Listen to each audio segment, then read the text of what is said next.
का जनता टीवी हिंदुस्तान में स्वागत है। हमारे साथ इस वक्त मोहम्मद सलीम साहब है, एक्स काउंसलर, तृणमूल कांग्रेस के नेता और समाजी शख्सियत। अभी जो मुसलमानों के सामने जो सबसे बड़ा मसला है वो ईद की नमाज का है। कुर्बानी का एक तरह से मसला हल कर लिया गया। गवर्नमेंट ने दबाव बनाया कि गाय की कुर्बानी नहीं होगी, मुसलमानों ने उसे मान लिया और एक शर्त भी दिया कि इसे नेशनल एनिमल करार दे दिया जाए और इसका एक्सपोर्ट बंद कर दिया जाए। अभी जो फिर एक मसला है वो है ईद की नमाज़ का। पहले लोग रास्ते पे भीड़ हो जाने की वजह से रास्ते पे पढ़ते थे, ईदगाह वगैरह में पढ़ते थे। उसके अलावा एक और नया जो प्रावधान आ गया वो ये कि अब इस बार रेड रोड में नमाज नहीं होगी, उसकी जगह में गवर्नमेंट ने ब्रिगेड ग्राउंड का अलॉट किया। इसी सिलसिले में बात करेंगे। सलीम साहब, ये बताइए कि सामने कुर्बानी ईद है, ईद उल अज़हा, क्या कहना चाहेंगे लोग, क्या आप मशवरा देना चाहते हैं? ईदैन की नमाज़ें, मतलब ईद और बकरीद की नमाज़ें सिर्फ रेड रोड पर ही नहीं, मुसलमानों की जहाँ आबादी है वहाँ के बड़े रास्तों में नमाज़ें, और ये कोई नई बात नहीं है। हम लोग बचपन से लेकर अब तक यही देखते हुए आए हैं, और कभी मस्जिद में कभी रास्तों के ऊपर हम लोग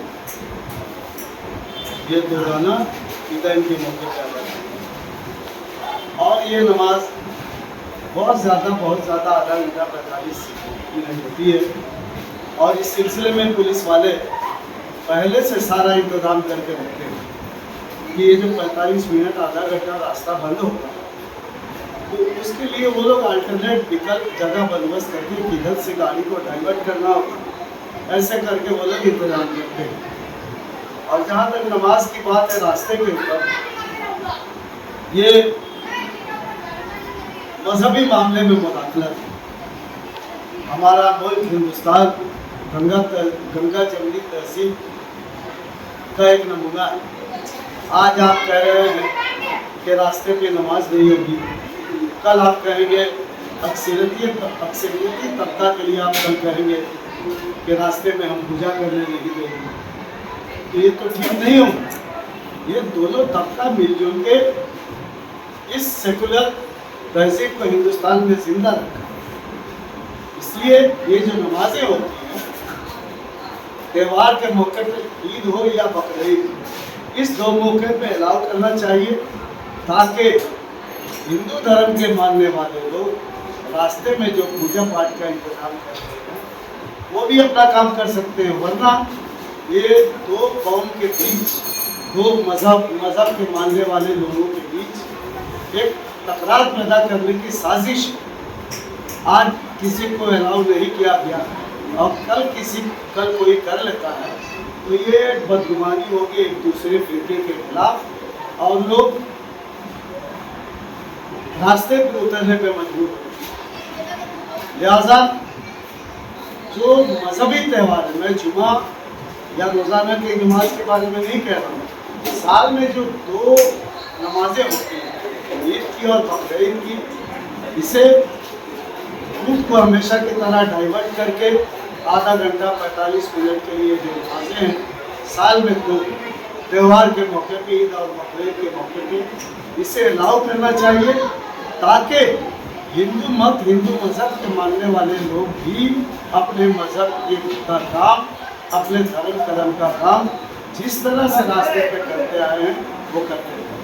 अब रही रेड रोड पे नमाज की बात, उसको ट्रांसफ़र करके ब्रिगेड परेड ग्राउंड में उसे मुंतकिल किया जा रहा है। तो बरसात का मौसम है, बरसात के मौसम में वहाँ कीचड़ भर जाता है। नमाजी लोग जो जाएंगे उस कीचड़ में कैसे बैठ पाएंगे? आप लोग अच्छी तरह जानते हैं कि 21 जुलाई जो बरसात का मौसम होता है, दीदी ममता बनर्जी तृणमूल कांग्रेस के जलसे से विक्टोरिया इलेक्ट्रिक सप्लाई ऑफिस के पास पुख्ता रास्ते के ऊपर वो अपना इज्तिमा करती है। इसलिए वो जानती हैं कि जुलाई के महीने में अगर ब्रिगेड परेड ग्राउंड में कोई जलसा किया जाएगा तो कीचड़ से भरती मैदान में बरसात के मौसम में करना मुमकिन नहीं है। इसलिए हमारी फिर ये अपील मौजूदा सरकार से और प्रशासन के लोग जो पढ़े लिखे लोग वहाँ बैठे हुए थे, उनको गंगा जमुनी तहजीब को कायम रखने के लिए मगरबी बंगाल में ईद और बकरीद की नमाज को जारी रखना चाहिए, ताकि आने वाले दिनों में रास्ते के ऊपर पूजा का जो एहतमाम किया जाता है वो जारी रहे, वरना मुसलमानों के बीच एक बदगुमानी पैदा करने की एक साजिश है, सोची समझी साजिश है, इससे परहेज करना चाहिए। यानी आप ये कहना चाह रहे हैं कि पूजा भी बंद हो सकता है जिस तरह से नमाज यहाँ बंद हुई, ये आप कहना चाह रहे हैं, और अगर पूजा हो रही है तो मुसलमान रास्ते पे आ जाएंगे, ये कहना चाह रहे हैं, क्या कहना चाह रहे हैं? मुसलमान देखिए, ये अपने हक की आवाज़ बुलंद करना ये जमहूरियत का इख्तियार है हमारे पास। हम किसी के पूजा के खिलाफ रास्ते में आने के कायल नहीं, बल्कि हम मिसाल दें कि इस मुल्क का एक तबका आज़ादी के साथ अपना त्यौहार मनाता और दूसरा एक तबका जिसे माइनॉरिटी कहा जाता है, अक्सरियत के लोग इसको, जो प्रशासन के लोग हैं या जो हुकूमत के लोग हैं, जोर से मैं तो जुमा की नमाज के लिए रास्ते में इजाज़त नहीं मांग रहा, पंज वक्ता नमाज के लिए इजाज़त नहीं मांगी जा रही। सिर्फ 2 साल में सिर्फ 2 त्यौहार जिसे ईद और बकरीद कहते हैं, आधा घंटा 45 मिनट की नमाज होती है, उसको अलाउ करने की बात कर रहे हैं, ताकि आने वाले दिनों में पूजा के मौके पे हमारे हिंदू भाई हिंदुस्तान की गंगा जमुनी तहजीब को जारी रखने के लिए, ये भाईचारगी का माहौल बनाए रखने के लिए, हिंदुस्तान के नाम और नमूद और अजमत को बरकरार रखने के लिए होना जरूरी है। ये सलीम साहब, आप चूँकि समाजी शख्सियत है और यहाँ जितने इंतज़ामिया की मीटिंग वगैरह होती है उसमें शामिल रहते हैं, तो अभी तक यहाँ के बारे में क्या हुआ? यहाँ जो सड़कों पे ईद उल ज़ुहा की नमाज होती थी, यह होगी कि नहीं, या पर इंतज़ामिया की तरफ से कुछ कहा गया या मना किया गया? देखिए, बड़े जानवर में खास कर गाय, उसका ज़बीहा बिल्कुल मना कर दिया गया, और हम सेकुलर हिंदुस्तान के बाशिंदा जिसे मुसलमान कहते हैं, हम लोगों ने सरकार की आवाज़ में कहा और गाय की ज़बीहा को बिल्कुल हमने तर्क करने का इरादा किया। लेकिन साथ साथ एक और डिमांड लाखुदा मस्जिद के, सबसे पहले लाखुदा मस्जिद के इमाम मौलाना शफीक साहब ने ऐलान किया कि गाय की ज़बीहा हम नहीं करेंगे, और साथ साथ गाय को हम कौमी जानवर करार देने के लिए सरकार से अपील करते हैं। लेकिन जिन लोगों ने किया, हैरत की बात है कि शेर एक मूसी जानवर है, शेर एक खूंखार जानवर, शेर एक वहशी जानवर, ऐसे जानवर को हम कौमी जानवर करार देते हैं। और गाय जिसे हम माता कहते हैं, जिसके दूध पीते हैं, जिसका गोश्त खाते हैं, जिसे हम प्यार करते हैं, ऐसे जानवर को माता कहना, ऐसे जानवर को कौमी जानवर करार देना सरकार के लिए कहाँ मजबूरी है? ये होना ही चाहिए। नहीं, मेरा गाय का तो मसला एक तरह से हल हो गया है, मुसलमानों ने खाना छोड़ दिया है, कुर्बानी भी नहीं करेंगे। मेरा जो कहना था कि जो सड़कों पे मैं मुताबिक कर रहा हूँ आपकी बात में,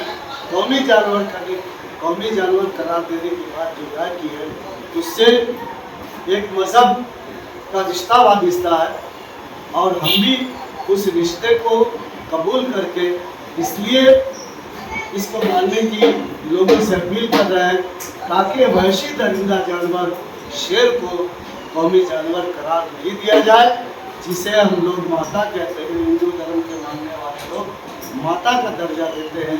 वो जानवर दूध पिलाती है, लोगों को गोश्त खिलाती है। आज वक्त आया है कि उसे कौमी जानवर, ये गाय वाला हो गया। मेरा कहना है कि ये जो नमाज होती है, ये जैसे रास्ते पे, तो इस बार होगी कि नहीं? इंतजामिया की तरफ से कोई बातचीत आप लोग की होगी? के साथ देखिए, बैठना हम लोग हावड़ा के रहने वाले हैं, सेंट्रल हावड़ा के।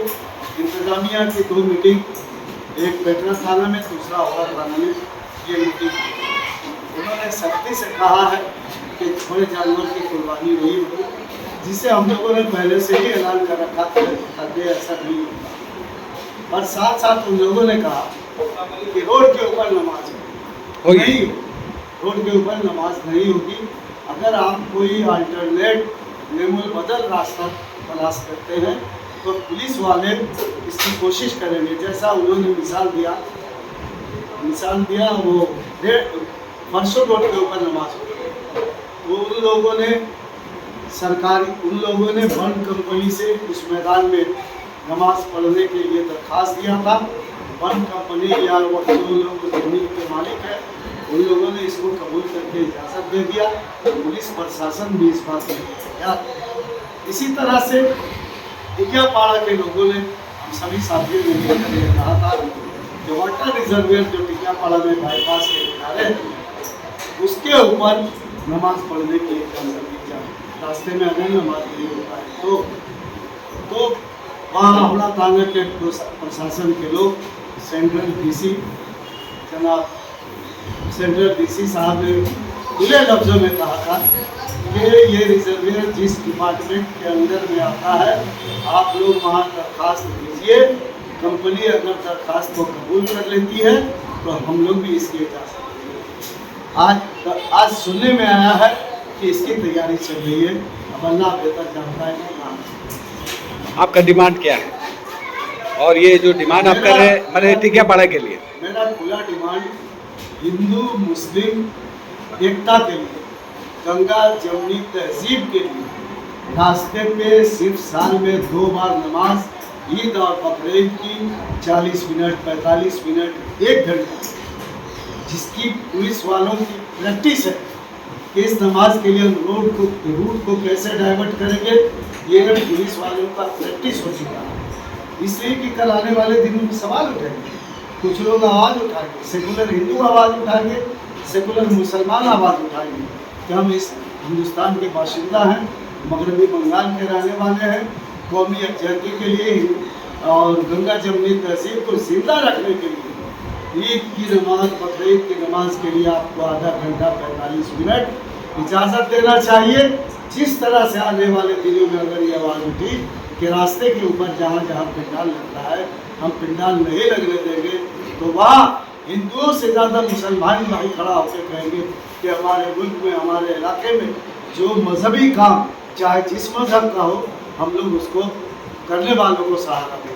इसीलिए बदले में हम चाहते हैं कि पुलिस प्रशासन हो या भारतीय जनता पार्टी की सरकार हो वो लब्बैक कहे और ये मिसाल कायम करे कि सबसे पहले ईद और बकरीद का मामला आया है, ये सिलसिला यहीं से शुरू हुआ। आपको लगता है कि ये जो नई सरकार आई है वो इजाज़त देगी, जबकि आप देखेंगे कि रोज़ाना किसी न किसी तरीके से एक तरह से मुसलमानों को परेशान करने की कोशिश कर रही है? देखिए, ये हमारा कानूनी राइट है और हम लोग बचपन से देख रहे हैं कि रास्ते में जो लोग नमाज पढ़ते हैं आधा घंटा के लिए 45 मिनट के लिए, और पुलिस वालों को इसका प्रैक्टिस हो गया।